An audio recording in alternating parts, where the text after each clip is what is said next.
fixes a lot of the Cowboys' issues on offense. Do you believe that or not? Abso-freaking-lutely. I think we have completely gotten distracted by the fact that he is a 24-year-old wide receiver entering a contract year, knowing what is at stake. If he just shows up and is on his best behavior, can make boatloads of money and do so in an offense that has a giant void at wide receiver. I think, with the exception of Teteroa McMillan, who went 8th overall to Carolina, this was the best option for the Dallas Cowboys. They have a true deep threat at wide receiver and a guy who can work off CeeDee Lamb. I love this move if all things work out off the field. You mentioned CeeDee Lamb. He believes teams are going to have to pick their poison when it comes to defending both of them. Listen to what he said. Oh, no, we both ones. Yeah. It ain't no A, B, none of that. It's one. You look over there, you see one. You look over here, you see another one. So do what you got to do with that.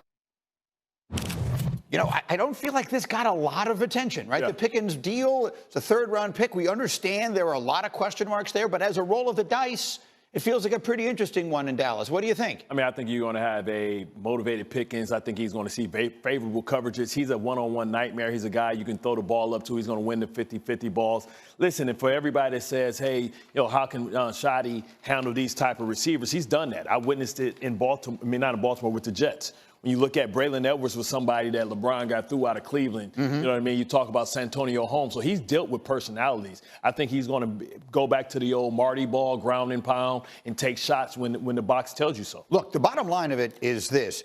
For George Pickens, and you just said it pretty well, if he's going to have a big-time NFL career, this is his chance to do it. If he lays an egg this season in Dallas, with all the attention they get, and that's going to be pretty much the end, I think, for him. He balled out with Mason Rudolph. Well, this is what I'm saying. I mean, this is like going to football heaven. They could. I mean, CeeDee Lamb is saying we have 2 ones. Yes. He may be right. That's the point. In terms of talent, he's right. He's 24. Right. People are acting like he's like 33 years old and has been on 7 teams and is a complete malcontent. Well, he was late for practices. He apparently was late for a game at one point, in the Christmas game against, and that stuff is inexcusable. That said, new environment and the carrot of a financial opportunity to make life-changing money if you just have one good season, it's all there. Yeah, I mean, absolutely. I think this team is this is the team that's the sneaky playoff guy, not your Giants, right? When you look at There's never anything sneaky about the Cowboys, though, is the thing. But it won't be sneaky. We'll see it coming if it happens. But you talk about the discipline that they had to fortify that offensive line. And once you fortify the offensive line, it's going to allow Dak to be able to push the ball down the field, but they have to have some type of threat of a run game. Now, I think it's still a lot of sneaky guys out there. I can see a guy like J.K. Dobbins, baby, coming in and being able to get him some explosive productivity as well. NFC East going to be an interesting season. We'll get back to the NBA as we continue here today. So, Peter, Nick Sirianni gets a contract extension yesterday in Philly, well-deserved. If I said he will lead the Eagles to back-to-back Super Bowl championships, do you believe it or not? I do not believe it. It's May, so a lot of things can change, but it is so hard to go back to the Super Bowl, especially as a Super Bowl champion, to return all the players they lost, an offensive coordinator they loved that they lost, and everyone has them in their sights. They're no longer the hunters. They're now the hunted. I'm going to say not, and I would go with the field in the NFC. Bart Scott, are the Eagles the team to beat in Philadelphia? Right this minute, we talked about the losses, talked about the improvements in their division, Washington. Are the Eagles the team to beat? It's tough to say, because if I had to pick anybody to do it, I would say Howie Roseman, how he's always able to reload, and he's always ahead of the curve. You look at Darius Slay that he let go, that's a popular veteran, but he's already had his replacement in his draft last year. You talk about Jahad Campbell being able to fill in for Nakobe Dean. He always does it, but I have to take the field, Greeny, because it's just so hard to get back. They've played a lot of football in the most recent years, and they've been fortunate to stay healthy. Things just don't work out that way in football, most physical sport. I have to go with the field. Washington is much improved. I'll take the field. Commanders have closed the gap, right? I believe so, and I know it's on paper. And the last time we saw the Eagles and Commanders, the Eagles had 7 rushing touchdowns on that defense in the NFC Championship game. But when you add Laramie Tunsil and you add Deebo Samuel, and now you've got Jayden Daniels in his 2nd season, where maybe the first month of the year he's walking in as that dude, I have to think Washington thinks they're right there with Philly, and they've closed the gap, at the very least on paper, in May. All right, let's stay in the division here. Bart, if I said Russell Wilson is going to put the Giants in the playoff race. Well, he and I are close. I call him Russ. If I said he's going to put the Giants into the playoff race this year, you believe it or not? No, I think the likelihood that Russell Wilson will probably be benched for Dart by week 8. I mean, I couldn't find a home win for the Giants this season.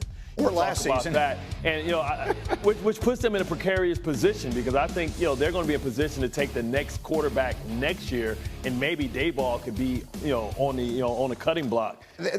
See, here's the thing. I got Giant fever.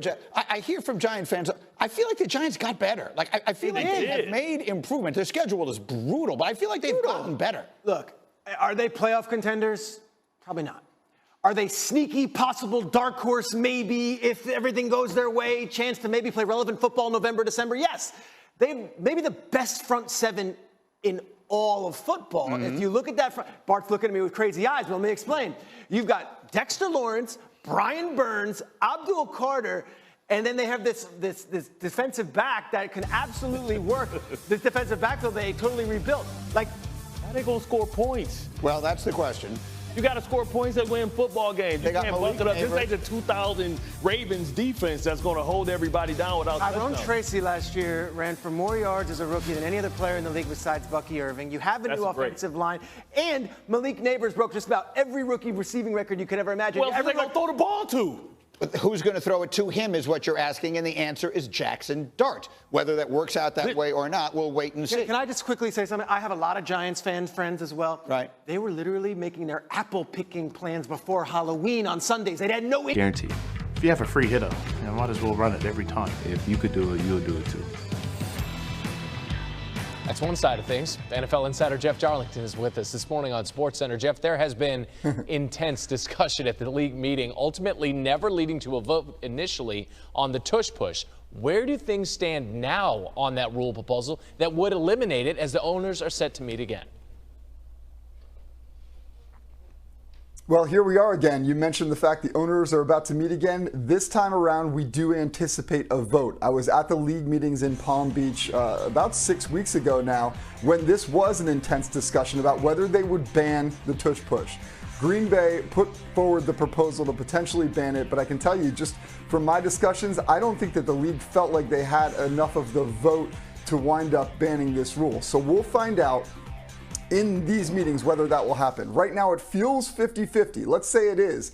The Eagles are the team right now that are kind of calling around, trying to see if they can find enough teams to make sure that this does not get banned. They don't want to see it happen. They'd essentially need to find 8 teams because it takes 24 teams to vote on something to get it banned. If the Eagles can find 8 teams to say that we're going to keep it, ultimately the tush push will stay in effect. Very important few days between these owners at the league meetings. All right. We have a difference of opinion on this desk as to whether that tush push should stay. I have the right opinion. You do? What is the rules proposal that would change NFL playoff seeding here, Jeff? And how likely is it to pass?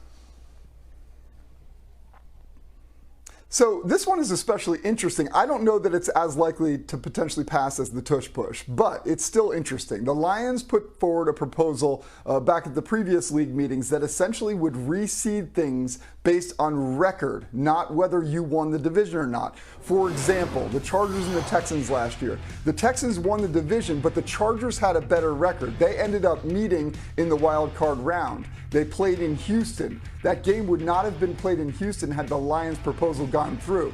It did not get voted upon. It did not have enough support. So the Lions changed it. They said, fine, don't mess with the wild card round. If you win the division, you get home field advantage.